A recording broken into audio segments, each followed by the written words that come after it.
See, Rick's going to jump in here. Carnivore Mopar. All right.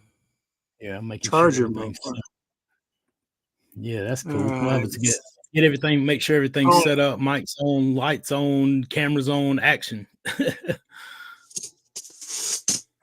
yeah, I think so. Yeah, You got a little bit choppy there on me for a second, but I think we're good. that's what's up. But you can hear me okay, right? Yeah. Yeah, Okay, you're fine. awesome. Okay, as long as you can hear me, seeing me's optional. I can see you too. All right, good deal. Your video is a little grainy, but that I don't know if you're set at 420 or 720 or what, but Let's see. I can tell you it's set at 720. Or okay. normally I run it at 1080, but whatever it's set on yours, I think I don't know that I get to set it or not, but it's all good, I'm man. set at I'm set at 720, so we're good. Okay. Awesome All stuff. right. Hey everybody, good to see everybody too. Peachy Pam, recovering sugar addict Nicole, good to see all you guys. Yeah, we're getting a whole bunch of people popping in here now. We got one from Italy. Nice. Nicole says, "Hi everyone, Peachy Pin in there. Hello all. Covering sugar addicts sounds great. Can you see or hear both? Can see and hear both of them. That's good. What's up, John? All right, so we'll let people roll in here. DC Learning to Live just popped in here. We got John. We got Carrie. Wow, they're starting to roll in. They must be all your fans." Nah, come on now. Yes, what's up? Yeah, so about you talking about cheat days or off plan days or I'm talking about cheat days, off diet day. I don't consider, I don't think anything's off diet. I think it's just a matter of what you're doing. But I think words matter. I think that what you say to yourself is what you do. You know, you know, and you're the perfect person for me to discuss this because you've been on my mind all day long because your name's intentional. And people ask me, how in the heck did he lose so much weight? Well, his words was his vision and his direction. He was intentional. He was intentional to lose the weight, and you did. You made every day about it. And I think words matter. And I hear people use the word a lot where they say, "I'm having a cheat day," or "I had a cheat day. I got off diet." Well, you know what? I have a treat day. I treat myself to something, and a treat is something you do once, but a cheat is something that, well, hell, I'm cheating on my diet. I might as well just keep on cheating. I've totally screwed up. I might as well just eat the whole thing. I might as well eat 3 of them. And I think words are really important. So that's kind of my rant. I view it as more of a defeat. You defeated yourself, and you've gone off the rail. I think that you have to view that as a treat for yourself, and so that you can do something like that. You can have a birthday party, you can go to an anniversary, you can have whatever it is that you're doing. Eat something that may not be carnivore and be right back on track in the morning, and not even think but twice about it. It's kind of my rant. It's been on me all day. I don't know. What's your thoughts? Well, I think it's a much deeper issue than even that, man. I think it's part of it's ingrained in us almost like a character flaw. It's that deep. And the reason I say that is this, because the whole reason I feel like I do about the philosophy on cheating or whatever else is a concept that I learned back when I was taking a class called systematic theology. And my professor, he's a doctor now, Dr. Scott Thompson at Fruitland in Hendersonville, North Carolina. He taught us from Norman Geisler's Systematic Theology, Volume 1. And basically he was teaching us logic, or logical, the laws for logic. And one of those laws is the law of excluded middle. And what that says is that something cannot logically be one thing and not be that at the same time. And, and what this was being related to, and, and if it's going, if I'm not making sense, then just overlook me for a minute. But what it's relating to is we were studying about absolute truth and how God is absolute truth and his word is the absolute truth, and God is the absolute truth giver, right? And he was saying he can't be God and not be God at the same time. It can't be the Bible and not be the Bible at the same time. It can't be something and not be something. That's not logical. And that's called the law of excluded middle. And so many people believe in subjective truth, like what's true for me is not true for you, is not true for Rick. We can all have our own truth and still call it truth. And that's what we were learning about in that class. And so I think it in the essence, a lot of people, don't see things through those same lenses, right? So whenever we say, if words don't mean anything, then whatever, we can all have our own truth. But if words do mean something, then the same word means the same thing for every single person, right? And you have to respect it. What you say is your word and it means something. Or it doesn't, or no words mean anything, if that makes any sense, No, absolutely. I think that, there's a lot of power in the words that you use, and it's why I don't like calling this a diet, because it's not a diet. I've dieted before. This is anything but what I've done in the past. So calling this a diet is crazy to me. That's why I'm always referring to it as the carnivore life, because it's a completely different view of the world. And words mean everything, and being, diligent and intentional, and having a vision for where you want to go. I think those are important things. And people ask me all the time, they're like, well, you're just going to eat meat forever? And I'm like, yeah, probably. But that doesn't stop me from having a treat every once in a while. It doesn't stop me from enjoying life. I'm not going to be, this so strict and so crazy that I won't, have a birthday party or, have an anniversary with my wife and we'll go out to dinner somewhere and we might eat something that's a little off diet. These are things that you can enjoy.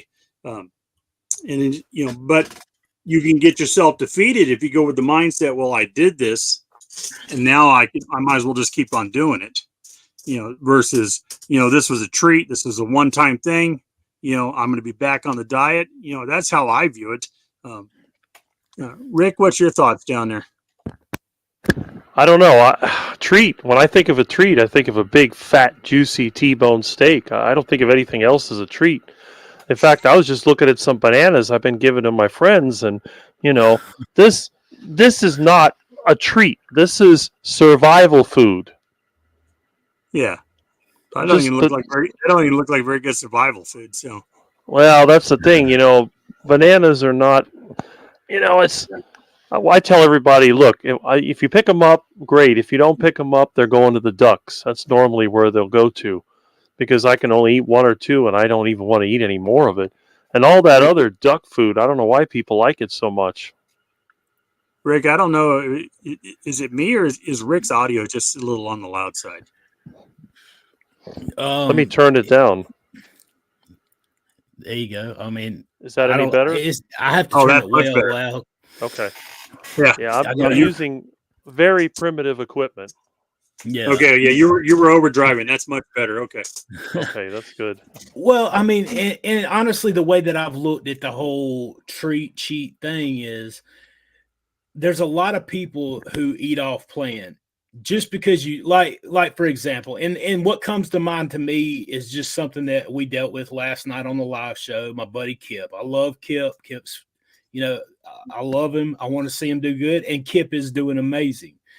But Kip was using, him falling off plan and making videos like a lot of YouTubers do and putting it out there. And he was just using the title as kind of a clickbaity kind of thing.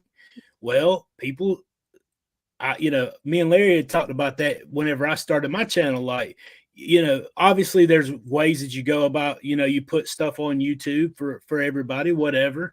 But like, you don't just go all out into that clickbait thing and expect people not to feel a certain way about it.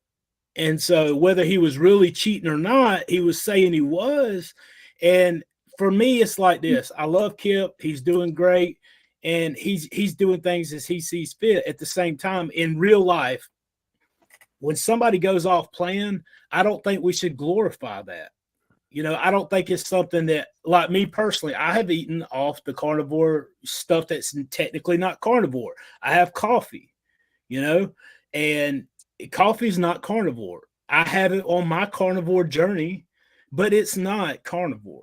Carnivore is what carnivore is. And if it's not carnivore, then it's not carnivore. It may be part of my carnivore journey, but it's not. But coffee is not from an animal. Therefore, it cannot be carnivore. End of story. It is what it is.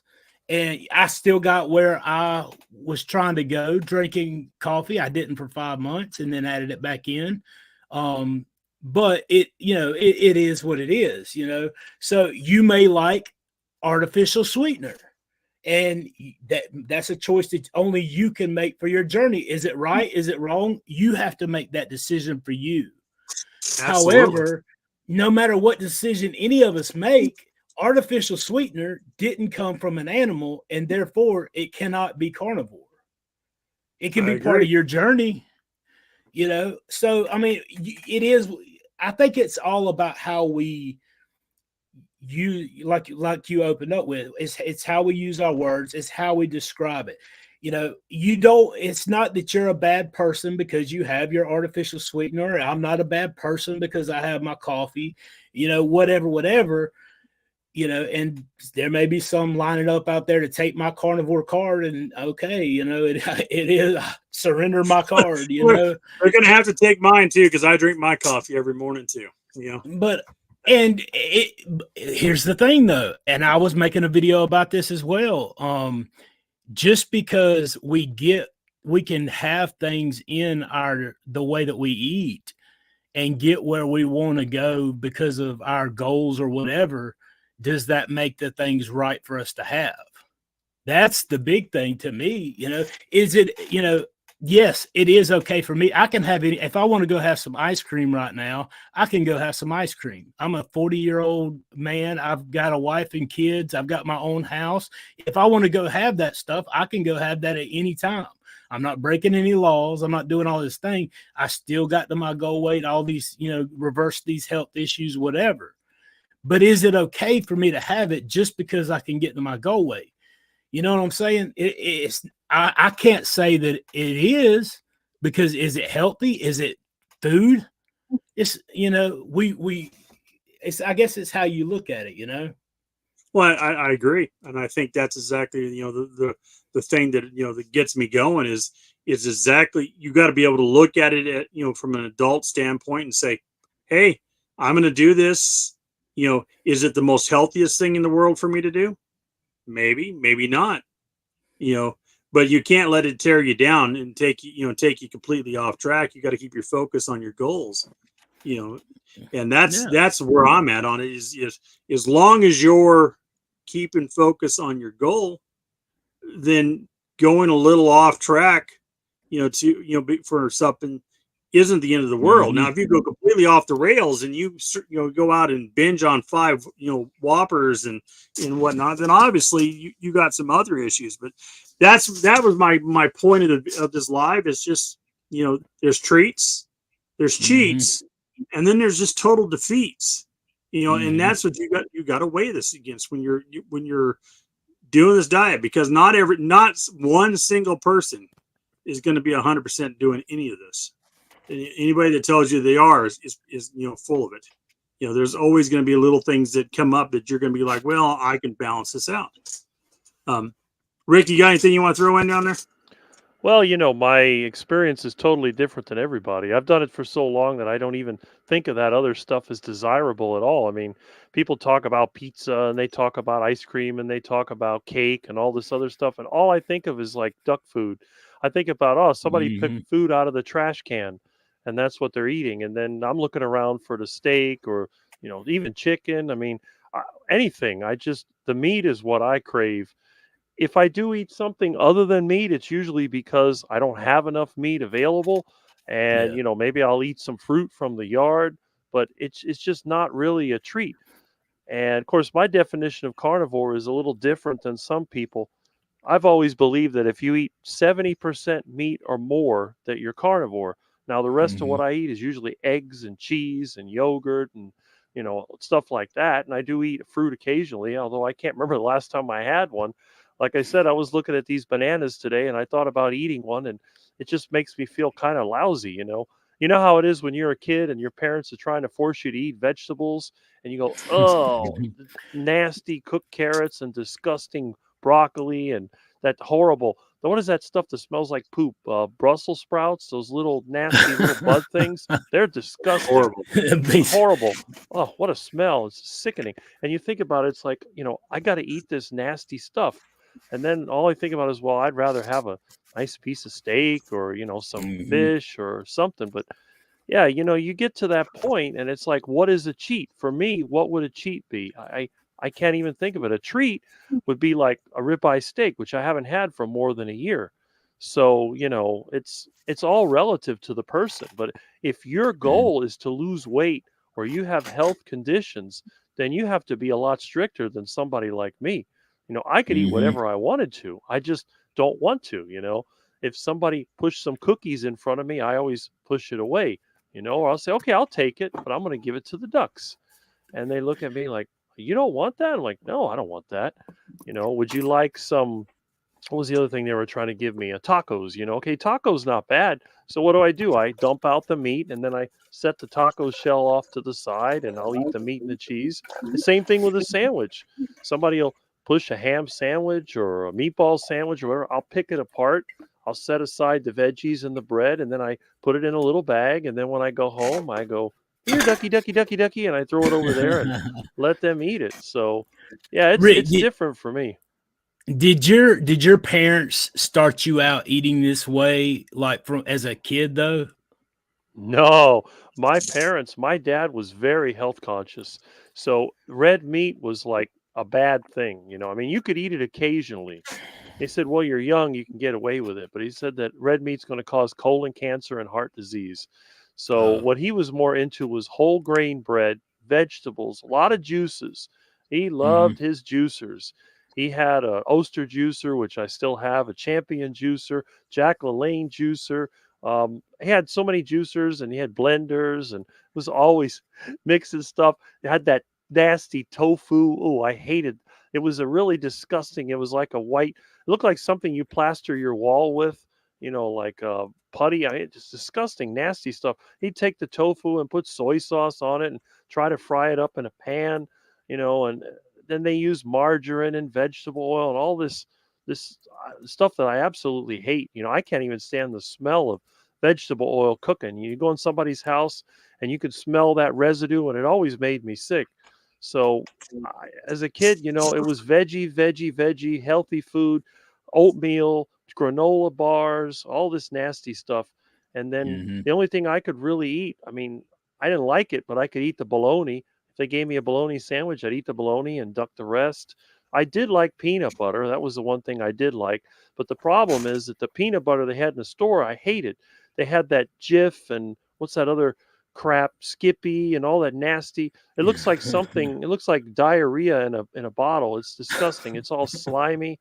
The only peanut butter I liked is what they used to sell at Publix. It was just ground up peanuts. And sometimes we'd blend the peanuts in a blender. I like that. But then when I they like put peanut butter and jelly, I hated the jelly. Hmm? I like that peanut butter that was in the middle of them little chocolate cups. You know what? Oh, I'm the Reese's. I'm really Yeah, glad that I got both of yeah. you guys on here because Really? it gives us different perspectives of the exact same Hmm. question, and I really appreciate Yeah. you guys for jumping in here.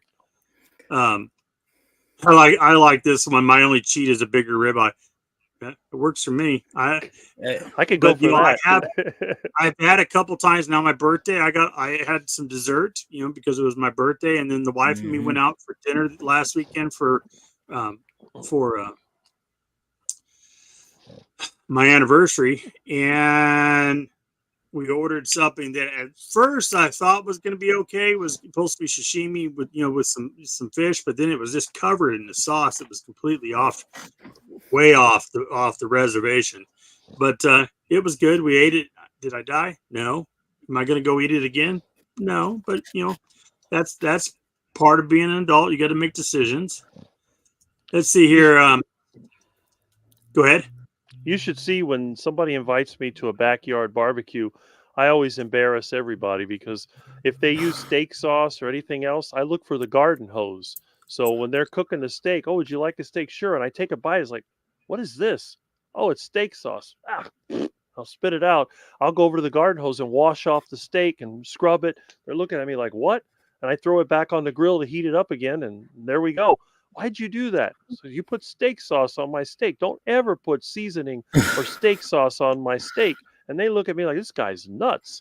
They say, well, he'd probably eat the cow raw if he had the chance. I said, yeah, that's not a bad idea. Let me tell you something. Long before I went carnivore, I've always believed this. If you got to put steak sauce on a steak, it's a bad steak. Somebody ruined it. Because the only reason you put steak sauce on a steak is because it's nasty. Right. So, because a good steak doesn't need any sauce.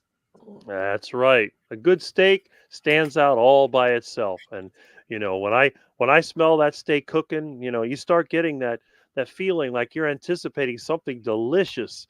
Otherwise it's like, you go by a bakery or you go by a fast food place and but you go by a good barbecue place and you smell that meat cooking, it's like, oh, it drives you crazy. I get really like cravings for it. I can barely drive by a barbecue place because I want to turn around and go in there. I will say this. I got used to, for over a year, nobody in my house ate like I ate. I ate carnivore and everybody else ate whatever they ate. And I got adjusted to it. I was good with it. I wanted them to change how they ate to benefit them. However, like they would get to cook in what the standard American diet that they were eating. And I got to the point where it didn't bother me. I didn't think about it. I didn't want it. I would smell it and it would just disgust me. The heavy grease and all the stuff that's in it just was nauseating to me after a while. Then my wife started eating carnivore and I eat twice a day, right? Well, my wife started eating carnivore and she was eating 3 times at least a day. So I found that when she started cooking those carnivore foods, the ground beef mostly and ribeye, whatever, in the evenings when I didn't eat, I would start smelling it. And all of a sudden it starts triggering me. And I'm like, now that was hard. Like getting used, because it's like, I know I'm not hungry because I've gone a year and not eaten a third meal because I'm full, right? And just the smell of her cooking the meat at a different time later in the evening, I'd smell that ground beef cooking or that ribeye cooking or whatever, or that roast. And all of a sudden my senses are setting it off, So that's something to think about, as far as, you get used to one thing working whenever you're changing the way you're eating and those different types of things. And, you got to reassess and readjust and focus because what worked for you in the beginning may not continue to work for you throughout the rest of the time, Things have changed for me in the 7 months I've been doing it. Mm-hmm. Well, my theory is when you get to the point where you actually crave steak, you crave meat, you're a carnivore. Even if you eat fruit and whatever, if you crave meat, you are a carnivore. Mm-hmm. Oh, absolutely. And that's one thing if you'd have asked me when I started carnivore, if I could ever get to the point where I would crave meat, I would have been like, probably not. I'm going to give it everything I've got. But there's somewhere along the way, and I don't know exactly when it happened, I was like, my gosh, if I don't get a steak, like that's all I want. I feel so good that I literally, that's all I want. Like, I mean, yeah, I have had things that are off plan, but every time that I had, it reminds me of why I don't eat it. And, you know, and it was part of my plan, you know, whatever that I made at the beginning. But when I had, even as far as like having a ribeye, whenever I have, you know, get short on cash and have to get, you know, whatever I can get, turkey or, you know, ground beef or, you know, whatever, I got some turkey because it looked good and it was clean at the butcher earlier today, and was wrapping my ribeye up in the turkey bread. Oh man, sliced turkey. It was amazing. Anyway, but nevertheless, the ribeye calls my name now. And I didn't even eat steak hardly before going carnivore. I'd get a hamburger or a cheeseburger or something like that at a restaurant. Yeah, it's crazy. Wow. Unbelievable. Yeah. Yeah. My mouth waters and I drive by Texas Roadhouse now. I don't know why. Oh, yeah. There's nothing like a good steak. I'm telling you. It's just the sizzle, the smell, the sight. It's like, wow. And when I go to the store and I get a big slab of meat, I'm already thinking about how it's going to taste when I eat it. It's crazy. And my friends think I'm nuts. They said, Rick, you know, you're getting too excited about that steak. I said, hey, you know, I don't have any other excitement in my life. I might as well get excited about something I like. Mm-hmm. Let's grab a couple of these comments real quick, guys. Oh, yeah. Tam Steak says, I had a piece of cake on my 60th a couple weeks ago from a specialty cake shop, but was it worth it? It was really good, but probably not really worth it. Yeah, but, you know, it was your birthday. It was your birthday or 60th. Yeah, had a piece of cake on my 60th. I mean, so it was your birthday. So it was a treat, you know, and you move on from it. You know, if you eat it every day, then it's a problem. Mm-hmm. You know, Allie says ice cream is my worst favorite. You know, I used to think that too, and I actually just made Kiltz's ice cream, and I was less than impressed. You know, well, just think. You know, when you think of a treat, think of a mouse trap. How do you catch a mouse? You catch them with a treat. You put the treat on the trap. So the question is that treat a treat or is it a trap? Are you going to eat it and get away with it, or are you going to eat it and then, bam, you're back where you were? Well, then it becomes a defeat too. Well, there's a lot of people. Somebody made the comment later on, and I'm sure you'll get to it. However, yeah, I don't know how far I'm behind here. 15, 20 minutes. I do want to mention it though, because, you know, they said about the point of carnivore being, you know, understanding that carbs and sugar are not needed, they're not food, and that meat is food. And while I do agree, I 100% believe that most of us, maybe not all of us, but most of us have to fix our relationship with food coming into this, because if you don't, you're going to fight it and you're going to struggle the whole concept if you don't work on the mindset in relation to food, because of the way it's ingrained in us. Like, if you don't work on that first, you're going to really struggle, because like I would literally tell myself food is fuel until like it's ingrained in me. Like I don't have to have food to hang out with you guys to have a good time. But that's the abnormal, because if you go to a birthday party, or you go to a get together, or you go to a church function, or you go to a work party or work something, they are going to have food. That's one of the first things that they plan. Well, what are we gonna serve? What are we gonna cater? What are we gonna, you know, let's get together. Well, where you want to go eat? You know, that it's just like it's second nature because of our history and our life. That's just the way that things are. That's the way we see it. Yeah, somewhere over the last, I don't know, 20, 30 years, somewhere food became entertainment versus nutrition. And I think that's a real big loss.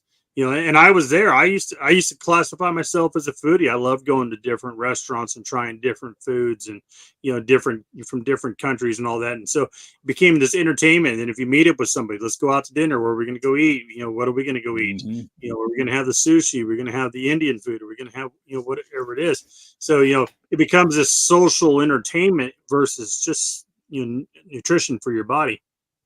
Yes. Yeah, I mean, for sure. I love describing it like a gas station with your car because it's exactly how I look at it. When you're going back and forth to work or you're going to your friend's house and your little your empty light comes on, you start looking for a gas station. It doesn't have to be this gas station. It doesn't have to be now. Some people do have a preferred ones. It is what it is.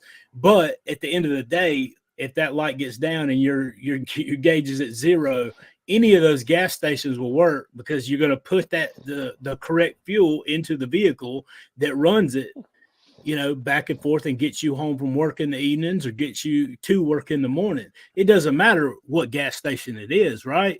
It just matters that you get the As long right as they have fuel the right for it. fuel. Yeah, don't put Exactly. diesel in your gas tank. Don't put kerosene in there. You're going to find out real quick, or even better yet, and I've used this before as well. Try to take 89 octane and put it in a NASCAR and see what you get. It may crank up, it may be, but it's not going to run efficiently, and it's dang sure not going to run out there on the track with the rest of the race cars with the racing fuel in there. No. So you may be able to take food that's not in the same respect. You may be able to survive off those bananas that you held up a while ago, but you were never intended to run optimally on them. It's a survival mechanism. And that brings us to the point where people say, why do you eat steak versus chicken or pork? Well, because beef is the premium. It's the high octane, and chicken and pork, they're good fuel, but they're nowhere near the octane that you're going to get out of a good fatty ribeye. And so that's why we all gravitate towards beef. I've had people ask that question. Why don't you talk about these? Well, I eat those, but I can tell you the next day I feel the difference. And if I'm going into a fast, I got to eat a ribeye the night before, because if I'm going to carry myself through for 24 to 48 hours, I need to make sure I fueled my tank. Yeah, it's funny. It's like I have a lot of old cars. My cars are 68, 69, and 70 Chargers. And when you run that low octane fuel, you just ping, you got no power. But what you can do, you can actually put octane booster in there. So I always think of when I cook my chicken, I cook it in either lard or I cook it in beef tallow. And that acts like an octane booster, because when I eat that chicken, I feel pretty good. But if I just eat like roasted chicken, you don't get the same effect. And if somebody gives me chicken and it was cooked in that seed oil, I will get a headache the next day, and I know it. And it's bad. I mean, it's hard to believe that something like that And can you'll be have so much sluggish, and effect. you'll feel it. Oh, I'll feel it. But the worst part is that headache. You get to the point where you just start, you're behind your eye hurts and you don't feel good, and then your energy is like, it goes down. So yeah, you could tell the difference. But like you said, chicken and turkey and pork is not the high octane fuel, but you can get by with it if you mix it with something else. You know what else works for me is if you mix liver with chicken. You have some beef liver along with your chicken, and that really boosts up the octane, or whatever you want to call it, because you feel so much better. But that's the one thing about me, when I normally have tons of energy. I'm always go, go, go. And people are amazed, for as skinny as I am, how much weight I can lift and how much work I can do. I've never had back issues. I've never been seriously injured. And yet, look at what I eat. It's just a bunch of meat. And if I don't eat the meat that I normally eat, then I start feeling weak. And I'm talking about in one day. If I go away somewhere and I eat restaurant food, I don't feel as good as I normally do. And the other thing is, the whole process of eating for me starts with, well, sometimes it starts with the animal, but it always starts with the kitchen. So when it's time for me to eat, I go to the kitchen, I open the refrigerator or freezer, and I look in there and I make a split-second decision. Okay, I got steak, I got chicken, or whatever I got in there. I got an iguana sitting in there, or I got a duck sitting in there, and I'll just make a decision. I don't even know what I'm going to eat. All I know is it's time to eat. I need some fuel. I look in there. It's like you said, going to the gas station. Okay, I'll pick that one, and I put it in there and I cook it. You don't even think about it. But a lot of the people that I know, especially younger people, they don't cook. They know nothing about cooking. When it's time to eat, they order something. And then they're always talking about how good this restaurant is or how good that food tasted. Then they say, oh, your food's bland. I don't like your food. You don't put any salt on it. I said, it tastes good to me, But I guess when you've been eating this way for so long, and you keep stimulating your taste buds, and you keep, this stuff's full of MSG, and that's an excitotoxin. That's going to make your taste buds get kind of worn down over time. you can't appreciate what real food tastes like. And that's the thing, that these people, they got these stupid little, well, you got the Doritos, they got these other, what's that blue bag of snacks that they're always eating? I can't remember the name of it. Taylor, no, Tacky or something like that. Tacky, Taki. Oh, Takis. Okay, The Tacky. Takis, yeah. It's some kind of corn chip. I don't know what it is. It smells like crap and it looks like duck food. But I know a lot of guys that just go through these things all day. They got bags of them in their truck. You know, Am I the only one that pictures all these really fat ducks around his place? Because he feeds all this crap to the ducks. They must just waddle around freaking fat. That's what a duck does. But most of what they eat is bugs. I give them plant material. They eat banana leaves. Probably 80-90% of their diet is natural. But whenever people give me stuff that's like bread and whatever, I throw it to them. That's their treat. But they're ducks. Ducks have a bird brain. They're not really, all they do basically is just mate, poop, eat, drink water. I mean, that's their whole life. It's very simple. I know a lot of people that are kind of like that, except I don't think they're too successful with the mating. It's pretty bad. Before we travel down that journey, let's go ahead and get to some comments. So we have first time catching you live. Welcome. We're glad you're here. I'm not sure which one of us you're referring to, but we're all appreciative of you. We're all streaming it. I know I'm streaming this. I think, Sean, you're streaming this to your channel. Yeah, man. Rick, do you have this streaming to yours, or? No, my whole place is a mess. I rewired my network, so I'm still in temporary mode. Then I planned to fast today, but our friends wanted to go to dinner. I stay on carnivore tonight, but fast another day. Understood. Yeah. You just end up making decisions and changing direction on a day-to-day basis. People don't. Good point. People don't live with intention these days. They react to life instead of leading it. But it is a treat if you're making But it is a treat if it's making you sick. Isn't? I think he meant isn't a treat. Is it a treat if it's making you sick? Yeah. No, if it's making you sick, then I would say that it's definitely not a treat. And and it falls to that defeat. Let's see what else we got in here. I'm just want to pop through these. If anybody's got questions, please put a Q in front of them. And don't forget to hit that like button. It helps get us out there to a bigger group. We're out to about 72 people in here right now, which is pretty good. I appreciate every one of you. We got a good morning. Yeah, what's up, Limitless Lindy, my friend? Good to see you. Add intentional carnivore emotional regulating our mental breakthroughs, self-learning analyst reflection is a key. Is the key. Oh, absolutely. Mopar Rick. T-bone. Oh yeah, I love my T-bones. That's what's up. Primal Mike here says, I don't cheat, but I do believe in plan out for the chest. It's not really a failure. Yeah. Well, I mean, that's kind of like what my plan is. Like whenever I started eating like this, I ate carnivore for a month and a half, like nothing but animal food, animal products. And for the first 3 months, I didn't have anything that was not an animal product. 3 times a day, if I needed 4, I would have had 4. I was full on 3, but I ate a lot. And I was like, man, I don't know if I can continue doing this. So I heard Dr. Berry make mention. He's like, well, if he personally said, if I cheat on carnivore, I do it with keto. And if I cheat on keto, I do it with, or ketovore, I do it with keto. And so you're falling back to the next ketogenic spectrum or whatever. And I mean, honestly, now, I mean, I guess we should clarify too, because like when I say like I eat ribeye and eggs and butter every day, like that's all I eat every single day. I'm like 95 to 97% carnivore animal product only food.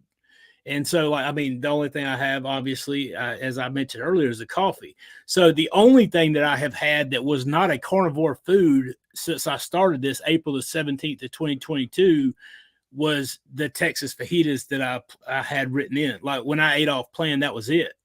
I had 2 pieces of cake at my 3-year-old nephew's birthday party on July the 4th when we went up there, and it just about destroyed me. Because I just don't. I don't eat sweet stuff, you know. So like I think that it's easy to get confused, like thinking, well, you're eating Texas fajitas every 2 or 3 days. No, I've had it like maybe 10 times in the last year and a half. And it's only been that one thing. That was what my plan was. If you can't continue doing this, if you get burnt out, like go have Texas fajitas, order it to go. I bring it home. We have a seat or, whatever.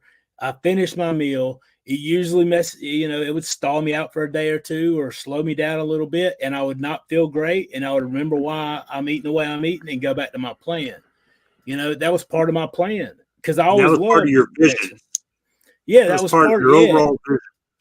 Yeah. Is it considered right or wrong, like we were talking about earlier? It's not carnivore, but it absolutely worked for me, and it made a massive point, a massive difference in my life, because every month, whenever I started implementing that, I would go have that, and it would show me, look, man, you can have this if you want it, but you're going to feel like this when you have it.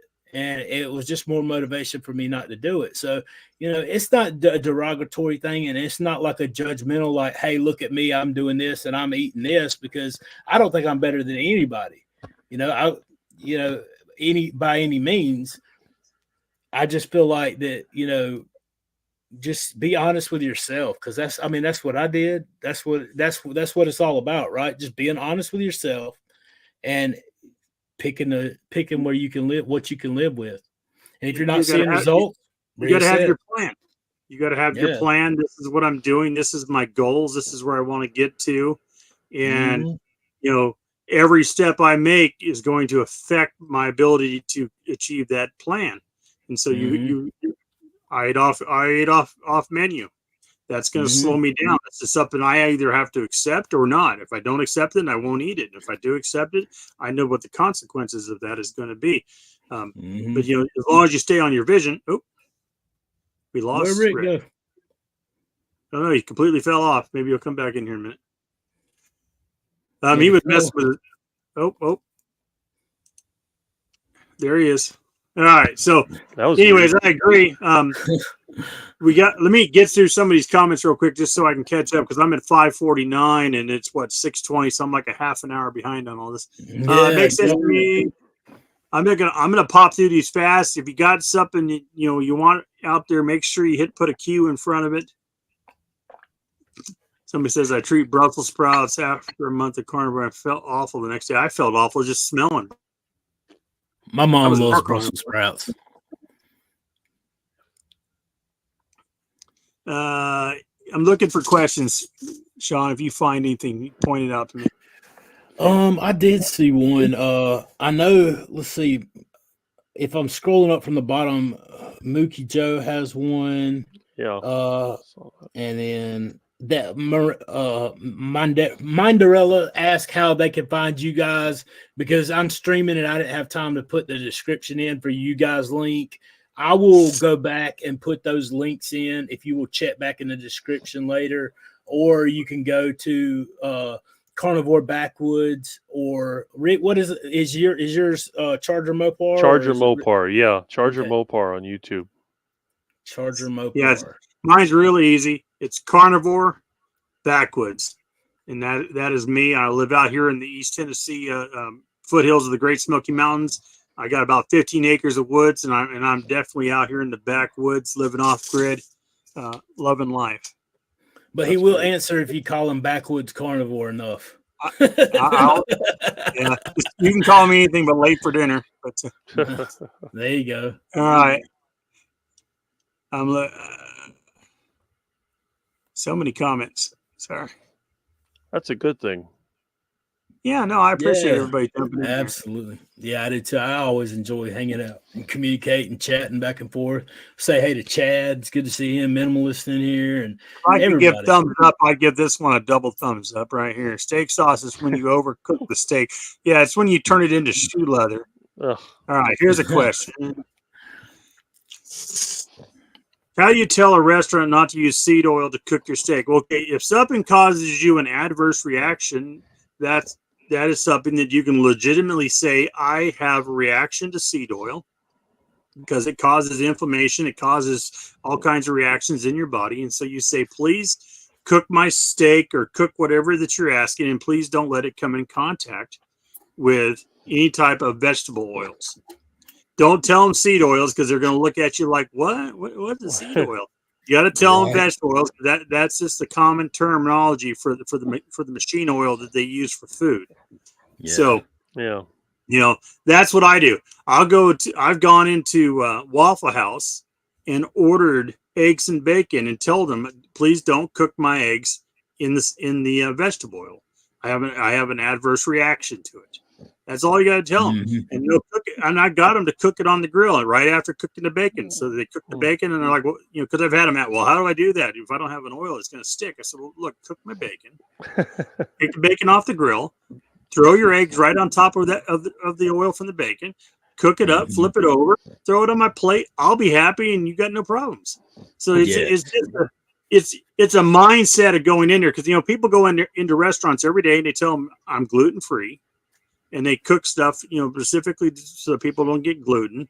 The people tell them they got allergies to peanuts. People tell them they got allergies to a lot of things, and so I just simply tell them I have an adverse allergic reaction to vegetable oils, and nobody's going to question you on it. And it's legitimate, because you do. I can't remember the last time I went in a restaurant. Me and my wife went to Applebee's for our anniversary. It's the last time. I know. That's the first time I've been to a steakhouse, man, or I guess it's a restaurant, some kind of restaurant. Anyway, like in a long time. I would rather go get steak and grill it than go buy one somewhere. But I mean, she wanted to go, and it was our anniversary, and for whatever reason, she wanted to use some. Truth be told, we had a gift card that's older than my son that we'd never used. Seriously, I'm not even exaggerating. It was over 15 years old, and because Applebee's ain't my thing, but so we went and used it because she wanted to do it. I know that feeling. One time somebody gave me a gift card to a place called Macaroni Grill, and I couldn't find anything. There really wasn't hardly any meat there. I said, well, why would they call a restaurant Macaroni Grill when they have a bunch of duck food, They're like, what do you mean duck food? Yeah, you got a steak? Well, usually I'll go to the buffet. The Golden Corral was the place I always went to, because at least you can pick. They have steak for dinner. It's not bad. I mean, Golden Corral isn't the perfect place, but the other option is cooking on the grill that I keep in my truck. I think it would be fun to do that. Take a bunch of somebody else mentioned that to me. Let's take a bunch of carnivores down to the Golden Corral and just empty out their meat. Yeah, that's what happens when I go there. They look at me like, oh, not him again. Yeah.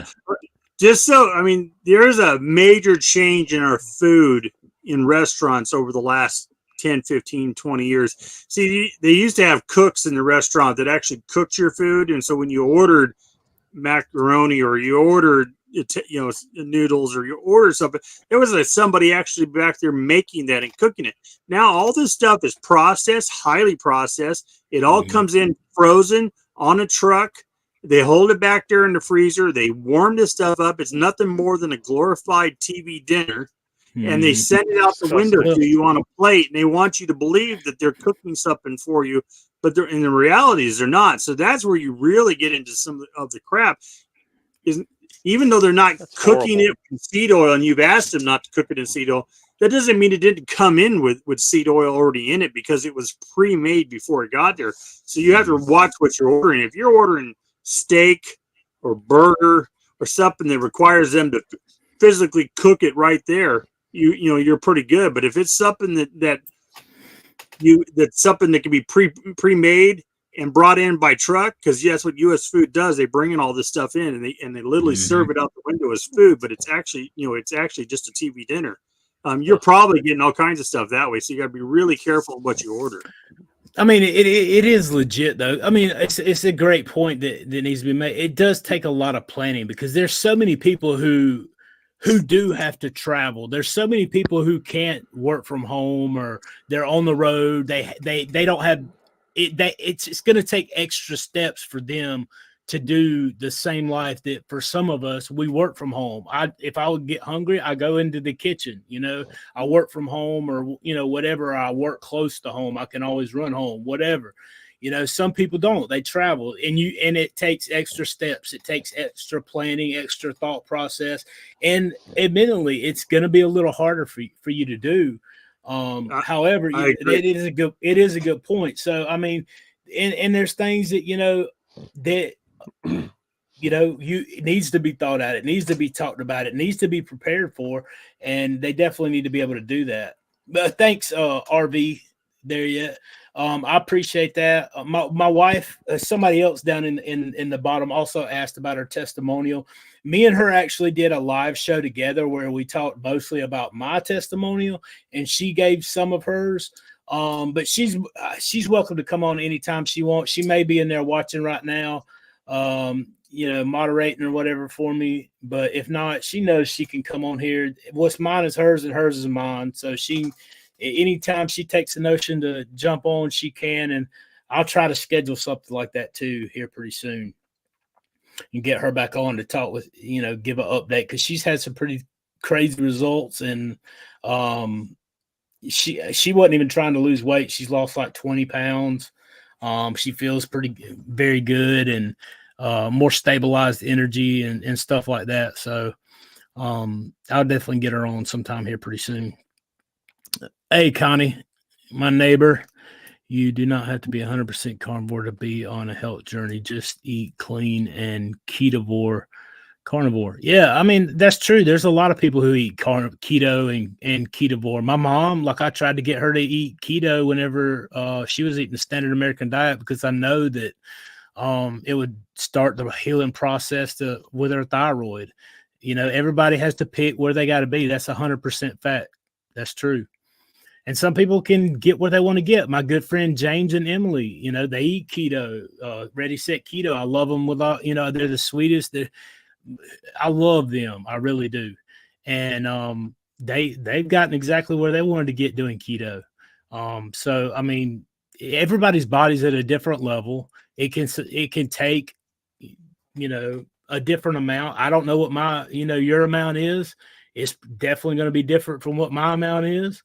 And so is John, and so is Rick. You just find out where your body performs optimally at and do that. Absolutely. A couple tips for when you're out and about. And so this happened to me last weekend because we went down to South Carolina and we went to the meetup where the food was good, but it wasn't enough. So we ended up having to eat something afterwards. We ended up cooking some ribeyes and stuff, at the Airbnb. Then we had dinner out the night after that. And then on the drive home, I got hungry, and I was like, hey, we're just going to have, we hiked, like 6 different waterfalls, and we just burned a lot of energy. And I was like, look, we're going to have to stop and get something to eat.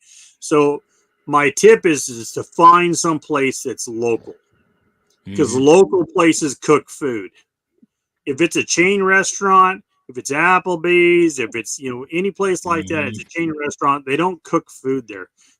So local places are actually going to cook their food, and for the most part, not 100%, but at least ways you got a better shot at. We went into this little place on the way just outside of Asheville, and we had bacon and cheese burgers, double bacon and cheeseburgers, with no bun enough. They were excellent. They were handmade and they were really good. So that's my little tip on eating out.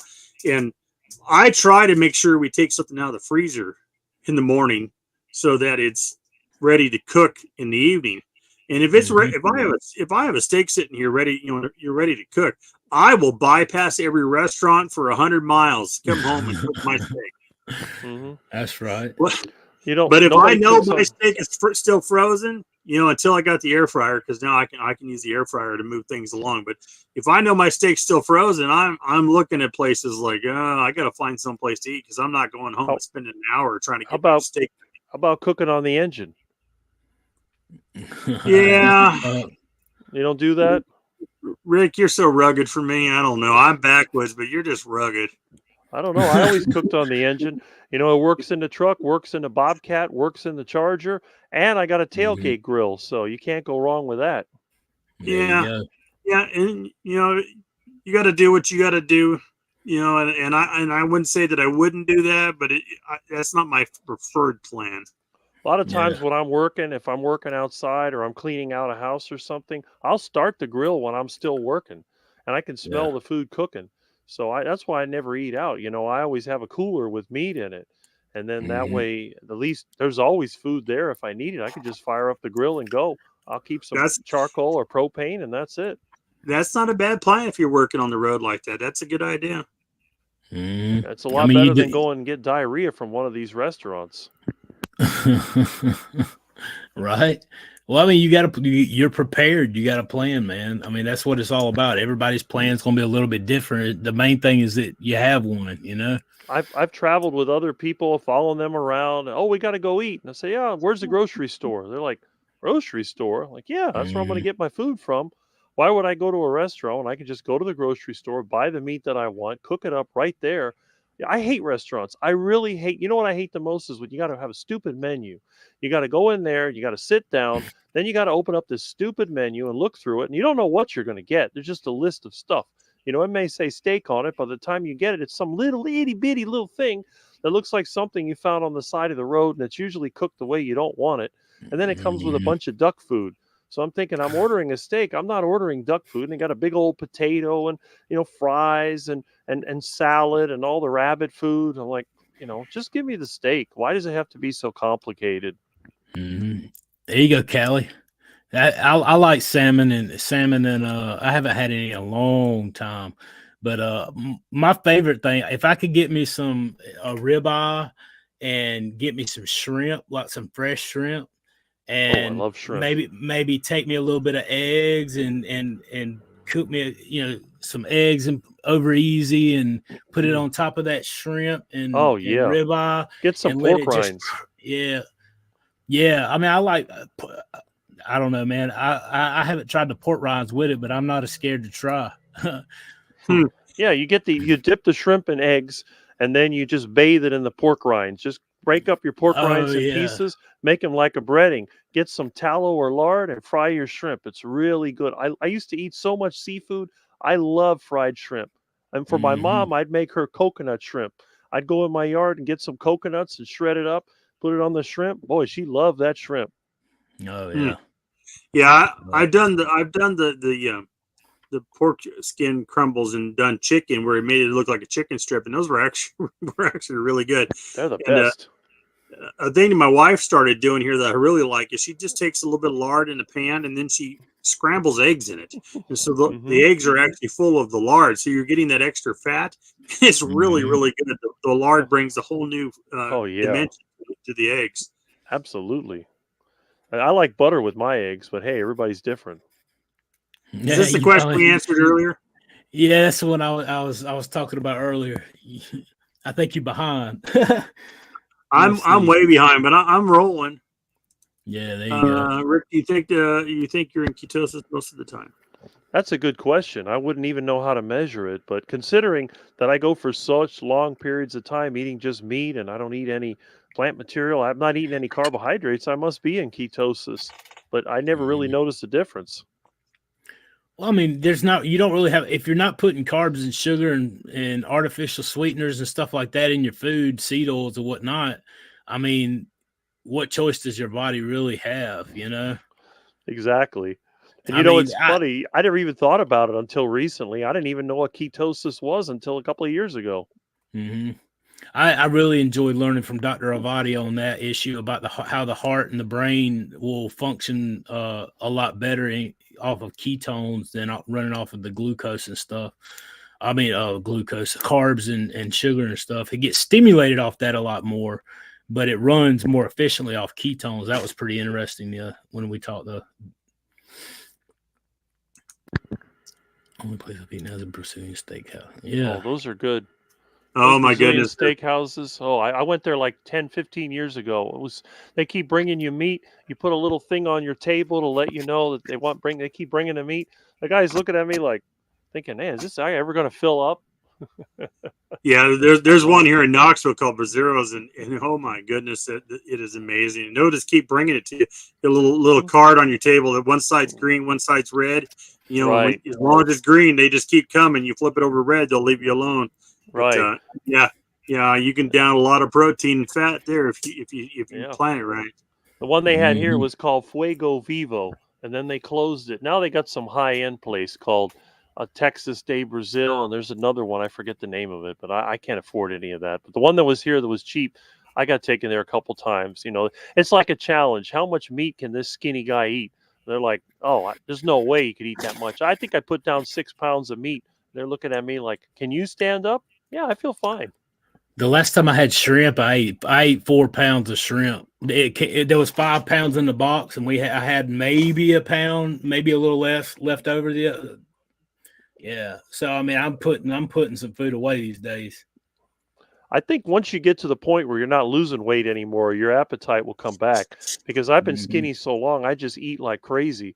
You know, it's different for somebody who needs to lose weight. I think they're going to go 1 meal a day or whatever. But when you get to the point where, you know, you get into the weight, it's like what Carrie was saying, you know, that now he wants to eat all the time because you get to the point where you're at your ideal weight and you just want to eat 3 times a day. And I don't think that's a bad thing. Some people are saying, oh, you only need to eat 1 time a day, but I always ate 3 times a day. It works good for me. I never thought, like, originally I heard intermittent fasting helped a lot, so I tried to plan that out. But like after I got adjusted to eating this way all the time, like I didn't really plan on I'm going to eat 1 time a day. I'm going to eat 2 times a day. I'm going to eat 3. Like I just basically ate when I was hungry and tried to do it within this window of time when I was intermittent fasting. And then when I wasn't intermittent fasting, like right now, if I get hungry 3 times a day, I'm going to eat till I'm full 3 times a day. If I'm only hungry once, I'm just going to eat once. Like I don't have these, you know, arbitrary, you know, times or goals of like I need to eat 3 times today or I need to eat 5 times today or whatever. When my body says I'm hungry, I know it and I eat. I give it some energy. You know, that's kind of where I'm with it. Go ahead with that question though, man. All right. So I have a huge question about animal-based versus plant-based confusion on YouTube. The plant-based are coming against every benefit of our way of eating. How are you handling this? Sean, what you want to start with that? How am I handling it? Like, I mean, I'm handling it the same way I always handle it. I'm not worried about it. I mean, there's a lot of objections to our way of eating, and they've always a lot of different ways, you know, plant-based, you know, vegans or you know, whatever are stating that they're seeing some of the same healings and, you know, reversal of medical issues and everything else. And that's cool. I'm just waiting to see the videos. That's all I want to see. Anybody could say anything. There's a lot of people in the carnivore space that are doing videos talking about a lot of stuff that, you know, but the proof is in the pudding, you know, so to speak. Yeah. Well, I mean, don't talk about it. Just show me. That's all I want to see. You know, I want to see the receipts. That's all. So if more power to it. If being a vegan can heal type 2 diabetes, more power to you. Let's see it. That's all I want to do. If I had found healing in that way, maybe I would be on here talking about that. I've got friends that are vegans. I'm not opposed. They're not my enemies. I'm not mad at them. I don't have a bone to pick, and I'm not going to go out of my way to bash anybody about that. You know, I have my feelings about it, but I got some friends that are good friends that I love dearly that are vegan. Me too. You know, and so it's not that I have something to prove, and I'm not against them whatsoever at all. If they can get healing and get with it, you know, if they're happy with that life, then more power to them. But I know what I've experienced. I got the receipts for the journey that I've been on.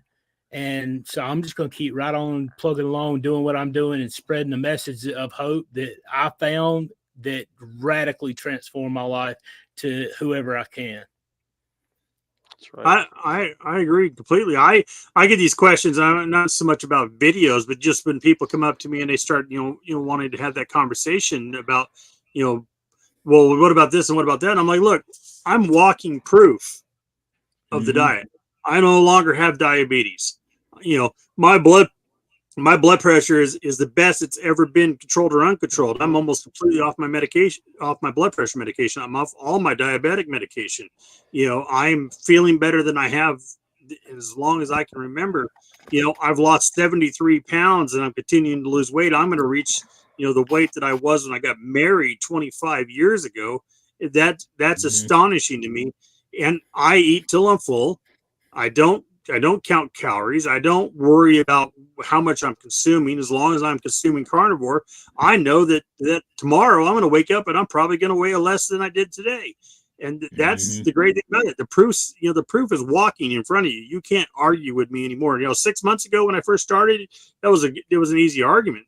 But now I'm like, no, you can't argue with me because I'm proving it to you.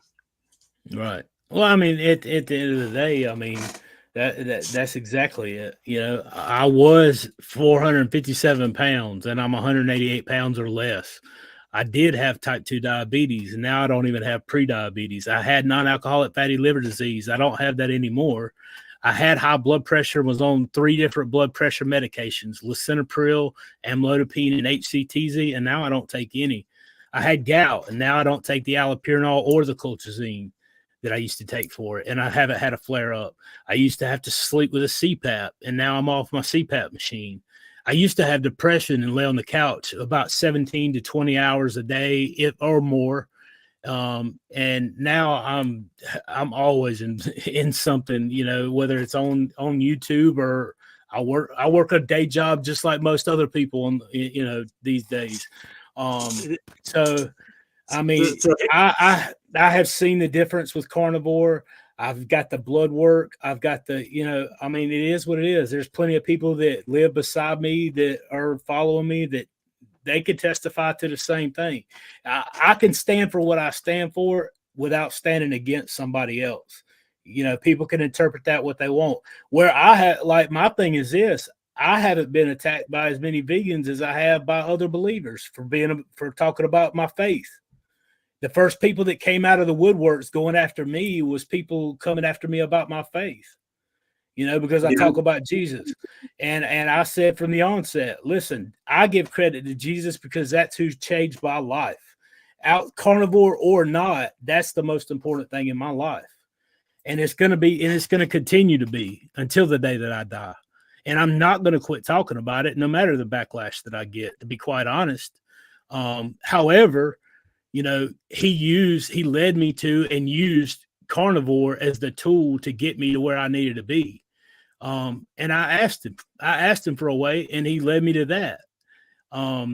You know, so it is what it is. Everybody's got to come to what they believe and what they understand and what they're willing to do. I love what Amanda Me said about it. Amanda said, are you willing to sacrifice what you want for what you need? I think that's really, really good quote. So I'll leave it with that. It's a great quote. And I agree with you wholeheartedly. And you know, people just don't understand. I mean, you can't go and find if somebody can prove me wrong on this, then please, you know, post and let me know. But I have never found a vegetarian or vegan posts where they were talking about getting off all their medications. And in fact, not only that they're not getting off their medications, they're normally taking a whole bunch of supplements. I don't have to take supplements and I don't have to take medication. Those two things in themselves is worth every bit of this. So I agree. We got a question here. As a newbie to carnivore, can one of you or all of you please share what you wish you would have known when you first started carnivore? Rick, you want to go first? Yeah, I wish I would have known that it was actually a health food diet, because when I started it, I thought it was a diet for, you know, a heart attack, a good way to get out of this world and not have to worry about it anymore. But the way that my parents had always taught me health food was, if I would have known that, I would have been talking about this a long time ago. I kind of kept it to myself because it was my little secret. You know, I was on the path to a quick end, but I had no idea, you know, and it was only recently that, thanks to people like you, I figured out that this is not the heart attack diet. It's actually the diet for health and happiness. That's what it looks like. Mhm. Absolutely. When I first started carnivore, what would I want to know? Number one, I think I probably would have wanted to know about having a sharp knife. That's one of the things. If you don't have a sharp knife and you're eating carnivore, like, you are going to be on the struggle bus more days than you're off. Okay. So get you a sharp knife. That's a joke. You do need a sharp knife, but I hope you laughed. No, seriously though, I wish I had known that to get ready and enjoy the journey that I was on, rather than just getting caught up in the journey. I did enjoy it, so to speak, but I didn't realize how, I don't know what the right word. I don't know. I didn't realize how enjoyable the journey was the whole time until it got kind of close to the end. And I realized, man, this was such an amazing thing that I was experiencing in my life. Going from the way that it happened for me, it was, I just wish that I had known to focus on the process and enjoy that a little bit more. Cause I was definitely focused. I definitely had the consistency, the discipline, which I think that's something that everybody who starts carnivore needs to know. You are not going to be understood by the majority of people, and it's okay. But you also need to understand that you're valuable and your boundaries and needs are no less important than anyone else's. And, you do not have to get permission or explain yourself to anybody else for the choices that you make. Now, I believe I answer to God, and I discuss things with my wife. Those are the two people. Well, God's not a person. He's, God, but God and my wife are the two people that I talk to about my decisions. And that's who I give an explanation to. And I don't owe anybody else an explanation. Not one person. So don't get discouraged because you're going to meet some opposition. Your health is important, and you are valuable, and you're worth fighting for, and you're worth making these changes for. So just be encouraged, get involved in community, and it's going to be an awesome ride for you. It's going to do some amazing things. Outstanding. I agree with everything that was just said. I wish I would have known about this sooner. I wish that it didn't take me almost 50 years of my life to realize it. And I wish I knew these guys earlier, because these guys are all great, and we've built some really good friendships, not only online but in person. So I wish we could have all been friends and been earlier, because we have a great relationship with all these guys. Diet wise, I mean, once you're on it, it's so simplistic. There's not a lot that you need to know. You're going to eat beef, bacon, butter, eggs, repeat. You're going to do that. And then as you get comfortable, you figure it out, then you can say, well, maybe I'll have a little bit of shrimp tonight. Maybe I'll have a little bit of salmon tonight. Maybe I'll have a little bit of this. And you can start adding that stuff in. But I mean, this is simplicity at its best. I mean, you can't get much easier than this. You're going to eat beef, bacon, butter, eggs, drink some water, do it again tomorrow. This is as simple as it gets. So, I don't think anything ever hit me in the face, and I said, I wish I known that sooner. Because I don't know, personally, I just deep dive. Once I learned about it, I jumped on. I started watching, Ken Berry's videos, and he's got a ton of them. And then I started branching out, and I found Intentional Carnivore, and I found Kip when his channel was new, and I found Carnivore Quest, and then, Carrie with the Homestead How was coming up and just starting on at the same time. There was all these channels, and there was so much information out there that really, like you guys now that are on here, I mean, we're providing you with as much knowledge as we can, because we want you to succeed.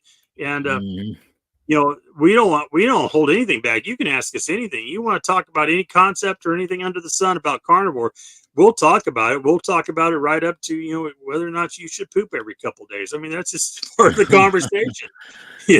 I had a conversation with somebody earlier about that. He's like, well, I haven't used the restroom in a couple of days. I'm like, well, that's part of it. Unless you're in discomfort, I don't get too worried about it. But whatever. I don't think the questions are unanswerable. If you have a question or something that you want answered, reach out. I don't care if it's on a live or if it's if you want to send me a message on Facebook or catch me on Instagram or wherever. I will do my best to answer it. I'll point you in the right direction. Absolutely. Right. That's why I created that Facebook carnivorous community for people to mass gather, to give tips, to help each other along the journey, because community is so huge. So yeah, ask your questions. And like somebody said in the comments, don't overcomplicate the process. There's a lot of voices that are going to say a lot of different things. Listen, it's super simple. Don't overcomplicate it and don't get caught up in all the different voices. You got to do this. You got to do that. You got to do this. Listen, our ancestors were doing it from years and years and years ago, when God put us here, and it's super simple. They didn't have to look at YouTube, and they had it figured out, and they survived, and here we are. So, that's right. Just stay strong and keep pushing forward, and you're going to do great. If you have any questions, like John said, just reach out, and we'll try to get to you an answer as best we can. If we don't know the answer, we'll try to find one. So if you guys aren't a member of the carnivorous community, it's a Facebook group that Sean started. I'm very active in the group, supporting the group for Sean. I highly recommend that you look it up. It's a great group, great interaction. Everybody's very respectful. I've been in several of the other carnivore groups, before I went to that one, and I was never happy. You had a lot of negative. You had a lot of people that were just smug or get in you. You don't get that in this group, and that's what I really like about it. And we all support each other. Thanks, guys. You all are great and super helpful. We try to be. Absolutely. All right. Anybody's got any questions? Make sure you put them in the comments. Put some cues in there. I think I've caught back up. I'm at 6:55. I've caught up here. If I missed any questions, I apologize. Re-ask it. Put a cue in it so that we spot it. But we appreciate each and every one of you guys. Yeah. Rick, you got anything you want to add in here? Well, I got a lot of things I could add, but one thing that I did want to bring out is that I think that out of all the carnivores that you see on YouTube or anywhere, that I'm probably the most unique, because I was the one that started, just as a joke. It was sort of like, it wasn't like trying to be healthy, but I know people in person, and you know what? You guys are inspiring them more than I ever have, because they can identify with you. They have problems with obesity. They have problems with inflammation. They have problems with depression. I'm surprised at how many people that I work with that are on antidepressants. And I was not even aware. I see the commercials for, I forget the name of these silly things. What was it? Ambien, I think, is a sleep drug. They had one that had like a little bubble that bounced around. I forget what that was. I don't know. And then you start to see, when I clean out houses, which is one of the jobs I do, I find all these medications that are left over that I got to get rid of. And I look at what they are. It's like, oh, heart medication, antidepressant. You see weight loss medications. It's crazy. And I start thinking, all these years I've been eating this way and I haven't had any problems. People know me, they laugh at me, but they never really put the two pieces together. No one ever said, oh, Rick's heart attack diet is actually a good diet. And they continue to eat the duck food, and they continue to get worse, and they go to their doctor. And it really bothers me, because the doctors either don't know or don't care. They don't tell people, maybe instead of this medication, how about making a couple of adjustments to your diet? Maybe you should stay away from the processed foods. And yet they keep eating it. So the thing that I want to bring out is that someone like me has very limited reach. But the rest of you that have had all these health issues and all these problems and experiences, your time is very valuable. And that's one of the reasons why it kind of bothers me when someone says, oh, I can't do the diet because it's too strict. But yet, on the other hand, they're willing to suffer unnecessarily. I went through this with my own parents, even though I didn't know the diet was unhealthy. I mean, it was healthy. I thought it was unhealthy. When my dad got weak and old and sick, I said, you should eat more steak. And I noticed that every time that he had steak, he seemed to feel a little better. But it really kind of bothers me that I had no idea. If he could have seen people like you, even my parents, they could have seen, look at all these losing weight and getting better. Maybe my own parents would have adopted the diet like I did. But again, we're here for a reason. Yes. Yeah, that's a good point, man. I appreciate that, Rick, the kind words. And the thing is, man, that's what motivates me, and why the only reason I'm doing what I'm doing, because like I've said many times from my channel, and I'll say it again, there's nothing overtly special about what I did. There's nothing that I did that anyone else out there cannot experience as well. I was very dedicated. I was very consistent. I was, very committed to doing what I was doing.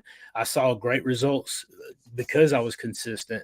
But at the same time, I'm on mission now to share that, because there are so many hurting people that need to know that there is an answer out there, not to give up, that to see where I've come from, that they can have that hope too. And, does it happen as fast as it happened for me for everybody? Absolutely not. But it could. That's the point. It can. That gives you the hope to just try it. And I get messages all the time from folks who are saying thank you, because they're finding after a short time that they're starting to feel better. They're starting to get that just a little bit more hope and get just a little bit further down the road. And I'm convinced that we are absolutely can change the world by changing individual lives from people who hear about this easy answer that you don't have to subscribe and pay this fee. You don't have to get a pill. You don't have to have a surgery. You don't have to do this exercise or that exercise. You don't have to stand in this right position at this right place in this secret place of the earth that nobody knows about. I mean, there's nothing like that. You literally only have to cut out the sugar, the carbs, the processed food and seed oils, and eat animal products, and you'll start to see these things start taking place. And that's amazing. And like Dr. Berry has told me many times, I'm never going to stop. I'm just going to keep doing it. And Rick, you say what you want to say, brother, but you're reaching people too. You are never going to know the people that you reach either, because you're going to get through the people that I can't reach. And John's going to get the people that neither one of us can reach. So everybody has a story. They're all important. And it's our responsibility to get out there and tell it, man. Agreed. Here's a good one. Carnivore 4 months, down 45 pounds, 4-year autoimmune in remission, inflammation, pain in knees and ankles gone. Doctor praises progress and says eat lean, reduce fat, then recommends diet drugs. Frustrating. I agree with you. I went to my doctor, and that was the first thing they did. Oh, well, you're doing really good, but you're going to have some fiber in your diet. You're going to have to start taking Metamucil. I'm like, no. I just tell them, Doc, fiber. Doc, you didn't help me out with this. I don't need your input now, homie. That's all I got. I'm just here because my insurance pays for the lab tests. I appreciate you. It's funny. They always talk about fiber, and yet I go to the bathroom every single day, at least once, and I don't eat fiber. So explain that. They could never explain it to me. My vegan friends, you're going to be constipated. I say, I've never been constipated in my entire life. I don't even know what that is. I go every day. It's not a lot, but I go every day. And they're always saying, oh, you got to eat plant food so you can have fast bowel transit time. I said, yeah, that's true. When I went plant-based, I had diarrhea for days straight. So, yeah, I guess you could say that. It's ridiculous. Let's see here. A lot of carnivore YouTubers talk about all their blood work comparison, Dr. Busy, etc. I haven't been a doctor in over 10 years. Is this necessary? No, if you're healthy and you feel good, it's not necessary. And if you really if you don't want to go to a doctor, you can order blood tests on your own. Most of these labs, unless you're in a couple of states, you can just send them, send them the money, and they'll send you down to have your blood taken and get your labs done. If you don't have to go see a doctor, it's not a requirement. But if you're medically needed, then yes. The only reason I suggest people get their labs done is just simply because, I like to have the receipts so that whenever we're just collecting stories, right? Because it's obvious that the people who have perpetrated the lie of healthcare that's been set forth in our society is not good. You're not going to all of a sudden see the healthcare system and the big pharma and big food come out of the woodworks and apologize for the years and years of hypocrisy and lies that they've told and just say, oh, my bad. We'll give you a refund. Here's the answer. Have a great day. We're going to take those trillions of dollars. You're not going to see the government who has continued to perpetrate this stupid food pyramid, if you can even call it that. They're not going to apologize. Yeah, the scheme, exactly. It's just not going to happen. But eventually, there's going to be an army of testimonies from people who are going to stand up and be able to say, listen, here's what happened to me. And John could say, here's what happened to him. And Grandma Kelly's going to be able to stand up and say what happened to them. And Robin's going to be able to stand up and say what happened to them. And you're going to be able to stand up and say what happened to you, And so at some point, all those testimonies are going to overpower anything else that's been said, because people are just going to be like, nah, that's not how it works, because this person said this, that's what they experienced, and they got the blood work, and I've seen it, and this person said the same thing and they got the same blood work, and it is what it is. But I think that's something that we should definitely do. I got a question for Sean. I think my mom would be very upset with me if I didn't ask you to be a guest on Carnivore's Gram while I have a chance. Yeah, man. Just shoot me an email. We'll figure out a time. I'll talk with anybody. I love to. I love talking, conversating, getting to know people, and sharing stories. It's Intentional Carnivore at Gmail. So we can find all of us. We're all at Gmail. Yeah, that's right. That's right. Absolutely. We'll just let me know when you want to do it, and we'll try to work out a time or whatever, and definitely have it done. I'd be glad to. All right. I'm caught up. I don't see any questions. Grandma Kelly said, healthcare, big business, food industry is big business. There's no money in healthy people. Once you realize that, you put things in perspective.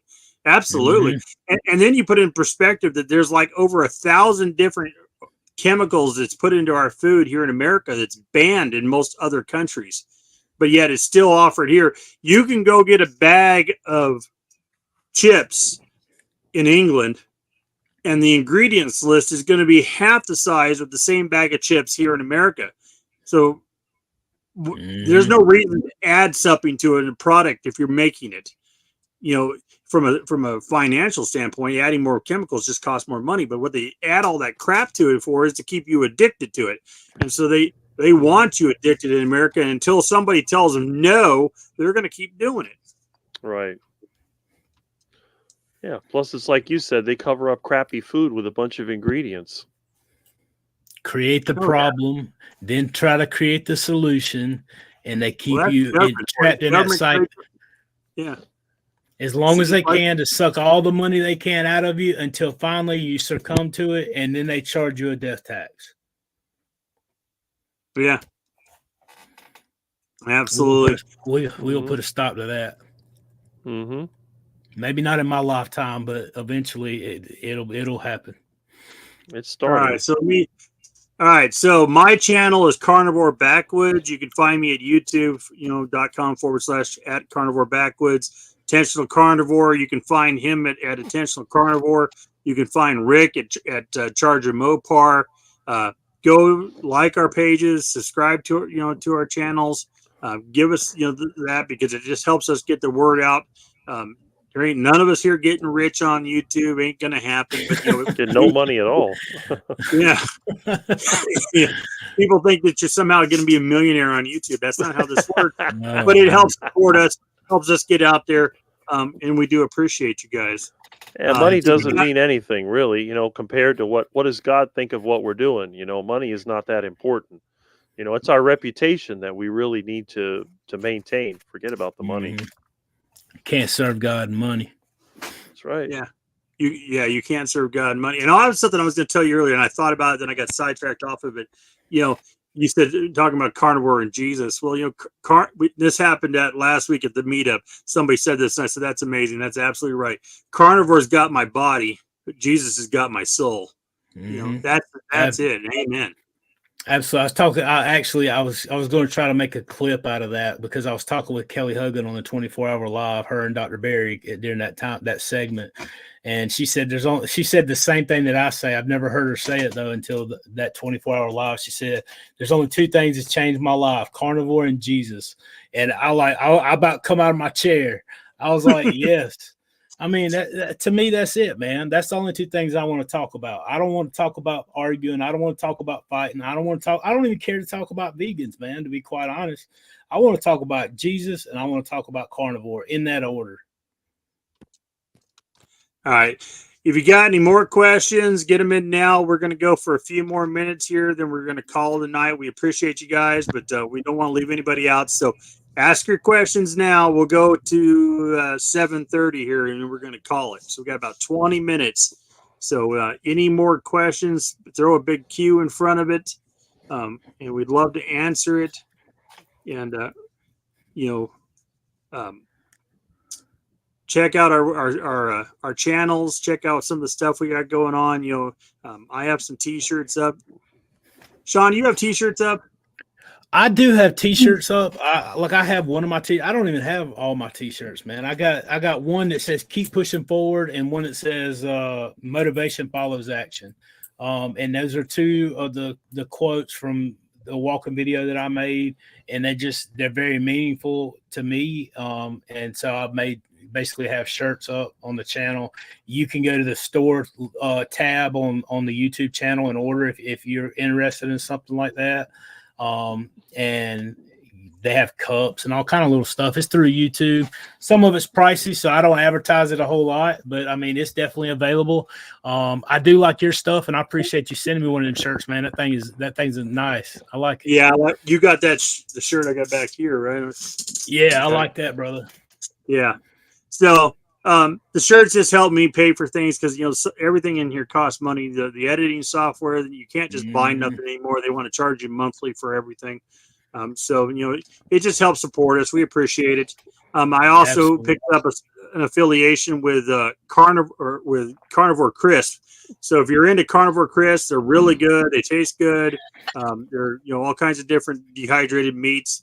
You can use the promo code Backwoods and get a 10% off, and you can use that for this order, and then you can use it for your next order. You can use it for every order you want and get 10% off your order from ordering from Carnivore Chris. And they're really fast.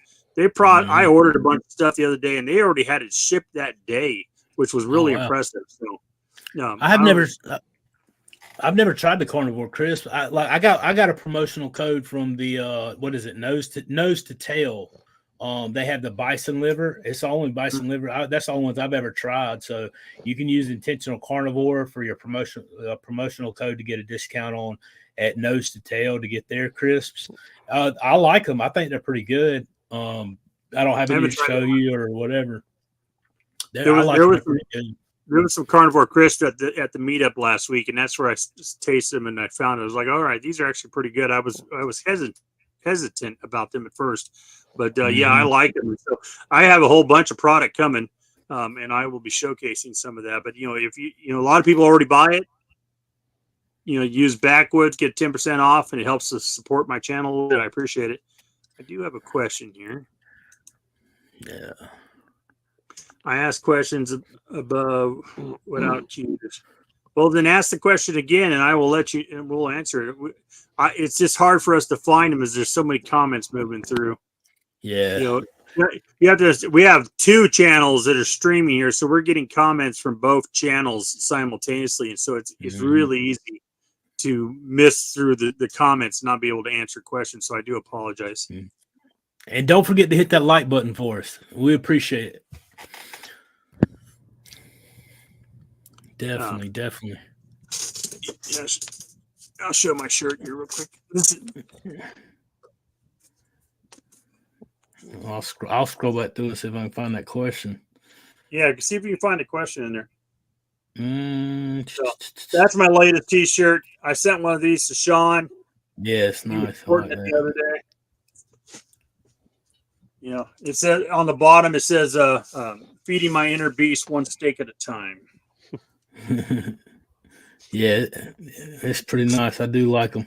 I kind of want to come up with another one with like an emblem or design or something like that. But you know, I got to keep pushing forward one mostly.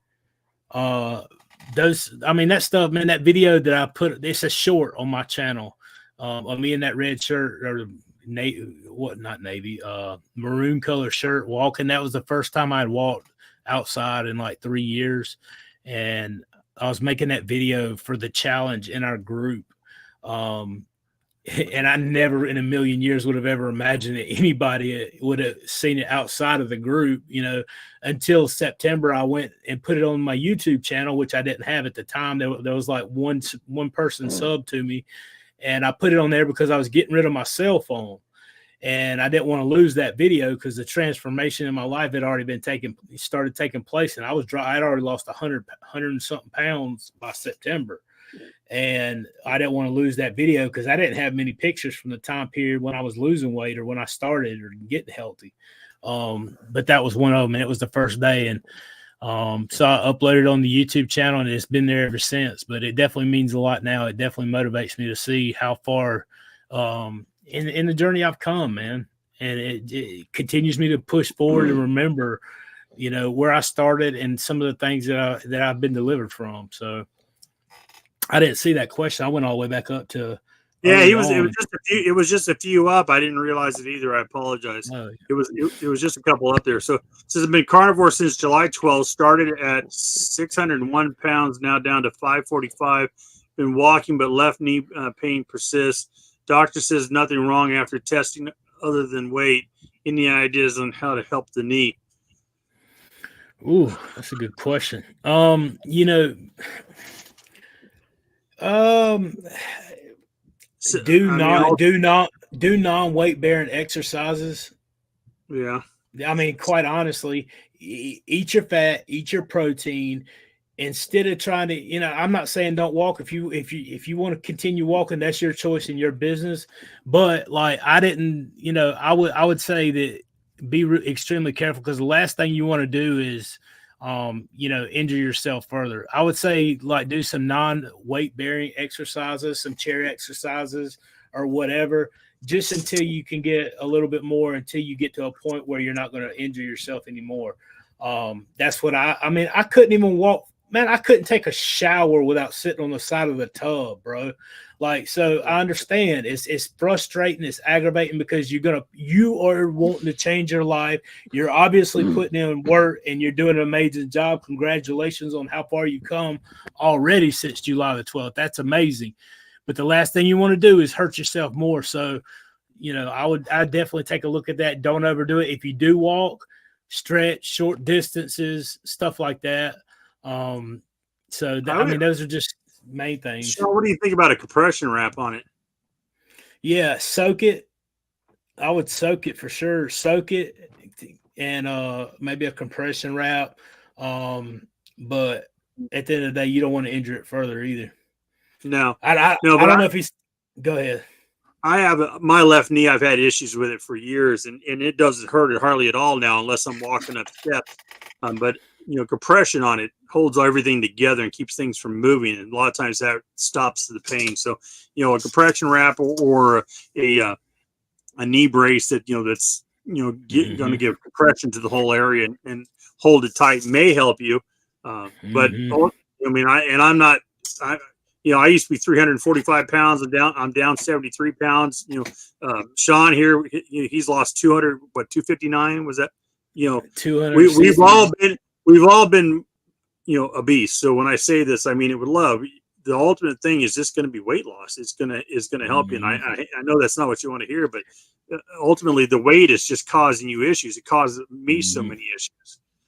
Weight loss and time, because it could be an issue like Kip. Kip has noticed his shoulder that used to give him extreme pain. The longer he was on carnivore, that pain finally went away. When he has a slip, when he falls off plan, or whatever you want to call what that is, the pain comes back. So it could be a point in time where that pain goes away because your body's detox whatever that is out. Honestly. So just give it time, put the right nutrients in, don't overexert yourself, and do some non-weight bearing stuff until you can get there and see what happens. If the doctor says there's nothing wrong, you've had the x-rays, MRIs, whatever, and looked at, and they say there's nothing wrong, then I would definitely just try to take it easy until you get a little bit more weight off. Or like I said, here's something that I used to do that worked really well for helping relieve pressure on that knee at night when I was sleeping, because that's where a lot of that comes from, is when you're laying there on your side or whatnot. I would put a pillow between my knees, and that would help lift that knee up and keep it straight so that it wasn't bound, and that would help relieve some of the pressure on it, and that may help you. It may not, but it's worth trying when you're laying there on your side. Put up in there to support that leg, so it's not riding in a weird angle, because that could be irritating it. Mm-hmm. And I'm gonna throw this out on a limb too. One of the things that I noticed that I had issues with, and I don't know if you've had like your testosterone checked. That's one thing. I used to have like some weird back pains and joint pains too. Even after I started eating carnivore, until I got my testosterone leveled out, because my testosterone was like 122, and that was with a cream replacement. And I had to go on injections until it starts coming back up. I started lifting weights, trying to help that process, and eating, the right nutrients to try to get natural production, because the last thing I want to do is get off everything and still be taking stinking testosterone the rest of my life, So that's the last goal that I have, and that's the last thing that I'm really working towards getting off of, so I don't ever have to see my doctor again. And remember, if you're on cholesterol medicine, that is driving down your testosterone level. Cholesterol medicine too. Yeah, HCTZ does that, but so does cholesterol medicine. He asked the question again here after I didn't see it, but he put in here that he MRI suggestion on knee. I still think I would try to get some type of knee brace or some type of compression wrap and put some wrap on that. See, when you're walking, take it off. Don't leave it on there constantly, because it'll cause you issues. But anytime that you're going to get up and walk around, giving some compression to that whole knee area may help. Feel free to Daniel, send me an email and reach out to me, carnivorebackwoods@gmail.com, or you can reach me on Facebook at Carnivore Backwoods. You got questions, or if I can help you, absolutely reach out to me. Let's see. Sean, hit me up if you need. Absolutely, Sean. Two Seans might make a right. Carnivore That's Trucker, right. Hit me up if you need to design anything. I extend that offer to all of you. Absolutely, Carnivore Trucker.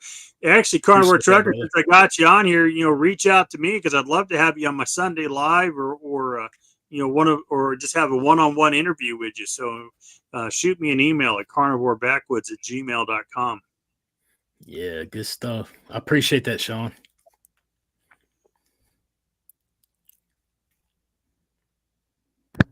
Other than ribeye, what are your guys' favorite steak? Oh man, other than ribeyes, I like sirloins. I like New York strips. I like what do they call it? T-bone. My guy's T-bone. He's been talking about the T-bone, the porterhouse, whatever. I'm not real prejudiced against any of them. T-bone, one side's the New York strip and the other side's the filet mignon. Just so you know, if you like T-bone, you probably like New York strips and you like filet mignon. Ribeye, as you're cutting down the ribeye steaks, which is coming off the rib there, you then get to what they call the chuck eye, the tender, and that's a really good cut. I mean, then you get into the chuck roast, which gets a little bit more chewier, but it's got better flavor, and I like that for ground beef. All my ground beef is chuck, because it just brings so much more to the party. And then Look at Rick over here he's about to slather himself licking his lips. All this I talk am about too. I'm steak. about to cut this thing off. I got to go. Yeah. Everybody Yeah. knows that I love T-bone steak, and you're talking about filet mignon and New York strip. I'm thinking, I'm going to have dinner soon. So Porterhouse is a T-bone, but it's the best part of the T-bone. So that's your first cuts off there is your porterhouse steak, and then it goes into the T-bone. The rule of thumb is the farther you get away from the hooves, the better the meat. So the leg muscles and the muscles in the legs are going to be your toughest cuts. And as you work your way up and you get farther away, that's where the better quality meat, the tastier, the melt in your mouth type meat. So I like the tough meat too. Tough meat doesn't bother me. In fact, I like older cattle. I like Anthony Shafee. Huh? I like wild duck personally. I like to eat wild duck, but okay. All right, so hopefully that answers the question there. Yeah. Working my way down here. Wait. Says Daniel, I'm in the same boat as you, but with hip pain, feels like I'm going to detach from the socket. Just take it slow, no rush. Concentrate more on the food and healing. Honestly, you don't need to walk to do this diet. You don't need to walk at all. You will lose the weight whether you get up and exercise or not. That's right. Exactly. The benefits of walking are is that it helps drive the insulin, out of your system, which helps you reduce your glucose level and get all that going for you. Helps stimulate your metabolism. It is also good for your stress and for your mental well-being.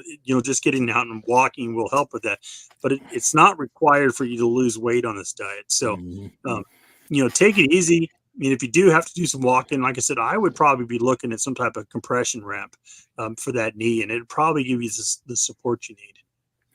I do non-weight bearing stuff, man. That's what I mean. Honestly, I feel better when I walk. If you got access to a pool, that's a great place to get some non-bearing exercise, no matter what your weight is, because the water will get that weight off there and give you some ability to move things without putting a bunch of strain on it. Somebody said that here. Start swimming. Let's see, Daniel, if it pull, yes, more pool comments. Question here. Which I already she got it early. Yeah. There you go. Somebody says, stay awake, Charger Mopar. We saw those yawns. I'm not sure if they were yawns or him just daydreaming about eating a ribeye. I think he was he was having a special moment there. Oh, I get a special moment, all right. That's right. Absolutely. We got Chuck Eyes, a great cut. Hanger stick are also great. Absolutely. I've got to run, man. I've got to jump. Yeah, we're gonna call it here. I was just flipping through the last of it, see if there was anything else in here.